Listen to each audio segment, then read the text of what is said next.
Parveen. Today we are on the third session of class 10 history, chapter 2, nationalism in India.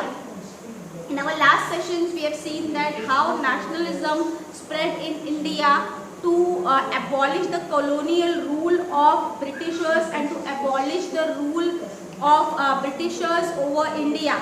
And Britishers ruled in India over 150 years. 152 years you can say. So over here when we are talking about nationalist movement or nationalism in India, Mahatma Gandhi was a person who led the nationalist movement in India. In our last sessions we have seen that Mahatma Gandhi started with the non-cooperation movement with the help of with combining the Muslim and Hindu leaders, with combining the non-cooperation movement with the Muslim League, with the Khilafat movement. Under non-cooperation movement, Gandhiji have started boycotting all the foreign goods, boycotting all the foreign titles given by Britishers to Indians. People are putting on strikes. They are backing off from the government schools and colleges. They are backing off. Lawyers are backing off from their practices in the court. And teachers are also backing off in teaching in government schools and colleges. But because of the Jallianwala Bagh event and because of the violence, Gandhiji called off the non-cooperation movement. And after calling off the non-cooperation movement, Gandhiji has started a new movement called as civil disobedience movement. So in this particular session, we are going to learn about the civil disobedience movement started by Mahatma Gandhi after called off non-cooperation movement. So over here we can see that in February 1922, Gandhiji withdrew non-cooperation movement because of the violence which has been took place in that particular movement. Peasants are putting a strike, peasants are murdering landlords, and else we can see that Jallianwala Bagh event was there, many strikes were there, many people were killed because of that. So because of that in 1922, in Feb 1922, Gandhiji called off the non-cooperation movement or withdraw the non-cooperation movement. After that, Congress leaders are thinking in a new way. They are thinking thinking to participate in the council elections, so that in a council, British Council of India, there will be an Indian leaders also who can represent Indian people, who can represent demands of Indian people in British Parliament or in British Council of India. So that is why Congress leaders wanted to participate in council elections set up by Government of India Act of 1919. According to Government Act of India 1919, there was a council elections held, but that council elections can be participated only by British officers or Britishers. That is why Congress leaders demanded that they also wanted to participate in that election, so that they will also have they will also act as a representatives of Indian people in that British Council or in that British Council of India. Then on that time, Indian politics was affected by two things. Two things are there, two events are there which affects Indian politics. First one is effects of depression. There was a Great Depression between 1926 to 1930, and that Great Depression has a negative effect on all over the world, and Indian economic system is also affected by that, because agricultural commodities, as India is an agricultural country, prices of agricultural commodities are getting decreased, and the demand is also decreasing of agricultural commodity. So Indian people faces, or Indian agriculture faces, a problem of economic depression, and because of the World War I also, Britishers also face the difficulties, and they are on the heavy debt, and because of that heavy debt they are increasing the taxes on custom duties on the Indian people or Indian peasants. Revenue system, they have increased the revenue, land revenue, and due to depression people are unable to pay the taxes, unable to pay the revenue.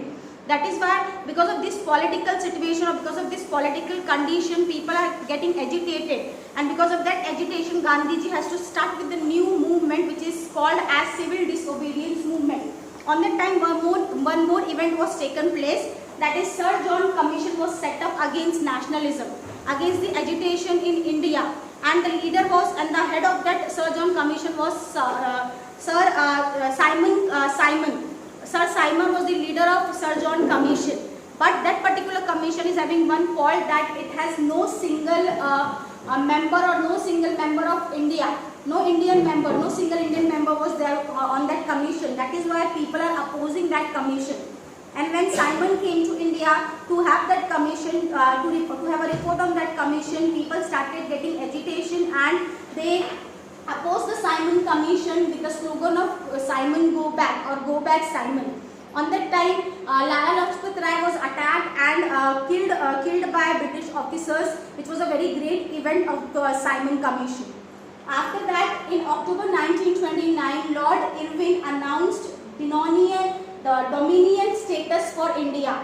Dominion status for India means he announced that there should be a dominance of only a British Council in India, because of which people get more educated, and roundtable conference Congress called off a roundtable conference to discuss the future status of the political system in India. On that time, our Indian politics or Indian leaders who are struggling for nationalism, they have been divided into two, radicals and liberals. And those radicals and liberals are having their own idea to get a nationalism, to get a freedom, to get an independence in India. But because of this Irwin policy, both radicals and liberals becomes assertive.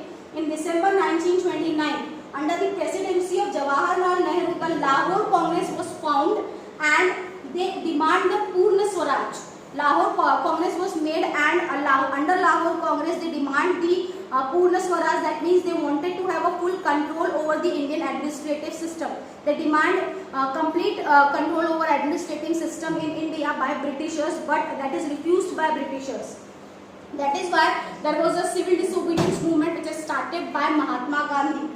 And when we talk about the civil disobedience movement, the very famous event of Dandi Yatra or Salt March by Gandhiji. Okay, so now we will see the Salt March done by Gandhiji in civil disobedience movement. Mahatma Gandhi found the salt powerful symbol to unite people, because salt is a basic need of a people. It is a basic thing which people use every day. And Britishers put a tax on that basic need of salt. Britishers put the salt tax on salt. So, on 31st Jan 1930, Gandhiji sent a letter to Lord Irwin stating 11 demands. In the 11 demands, one demand is abolishing salt tax. And Gandhiji has given a deadline by 11th March. Till 11th March, if British Council will not accept the 11 demands, then Gandhiji said that they will start with the civil disobedience movement. But till 11th March, the demands were not accepted. After that, Mahatma Gandhi started Salt March over 240 miles from Sabarmati to Gujarat. And over there on 6th April, Gandhiji reached Dandi and violated the salt tax law, by putting up a salt in his hand. After that, Mahatma Gandhi was arrested in April 1930 because that salt act was spread in all over the India, and because of that, Mahatma Gandhi was arrested in April 1930, and there was many strikes have been put up, and many people were killed. Many British officers were killed. Many innocent people were killed. Because of which, again Mahatma Gandhi called off the civil disobedience movement.